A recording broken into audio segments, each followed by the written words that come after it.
बंगाल में BJP 200 plus seat जीतने का दावा कर रही है। इसके लिए उसे दूसरे फेज में भी 100 के करीब सीट जीतनी पड़ेगी। अब बताइए, जहां पर धाक टीएमसी की है, वहां पर वो 100 सीटें कैसे जीतेगी? 2021 के चुनाव में दूसरे फेज की इन्हीं 142 सीटों की यदि मैं बात करूं तो 142 में टीएमसी को 1,42,14,139 वोट यानी कि 49.49% वोट टीएमसी को मिला, जबकि बीजेपी को आप देखें तो बीजेपी को 1,04,31,171 वोट यानी कि 36.4% वोट पड़े। ये देखिए आपके सामने ये दोनों फिगर है। अब अगर आप इसमें डिफरेंस देखेंगे तो टीएमसी को बीजेपी से 13.45% वोट अधिक पड़ा।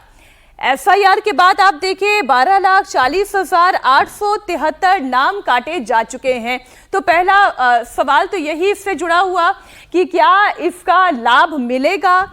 मैं फिर दोहरा देती हूँ एक डिस्क्लेमर के साथ, नाम अगर कटे हैं तो बीजेपी का वोटर भी हो सकता है और टीएमसी का भी वोटर हो सकता है। अब दूसरी तस्वीर आपके सामने रख दूं, दूसरे फेज में साउथ बंगाल की 107 सीटें हैं। ये वो सीटें हैं जो पश्चिम बंगाल चुनाव की दिशा तय करती हैं। ये वो सीटें हैं। 2021 के चुनाव की बात करें तो यहां पर टीएमसी को 48.42% वोट मिला यानी कि 1,09,63,948 वोट टीएमसी के पक्ष में पड़े, जबकि बीजेपी के पक्ष में 85,20,869 वोट पड़े यानी कि परसेंटेज में 37.74।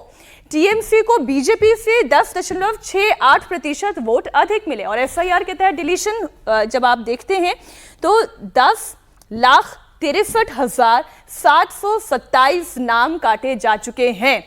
ग्रेटर कोलकाता की भी बात कर लें, दूसरे फेज में ग्रेटर कोलकाता की 35 सीटों पर वोटिंग हुई, जहां पर 2021 के चुनाव में टीएमसी को 32,50,191 वोट मिले और परसेंटेज में आप देखें तो 50.75% था और बीजेपी का परसेंटेज 30.87। एसआईआर के तहत सबसे ज्यादा नामों की अगर आप श्रृंखला देखें तो इन 142 सीटों पर ही सबसे ज्यादा नाम कटे हैं। यहां पर टीएमसी को बीजेपी से 21.88% वोट अधिक पड़ा।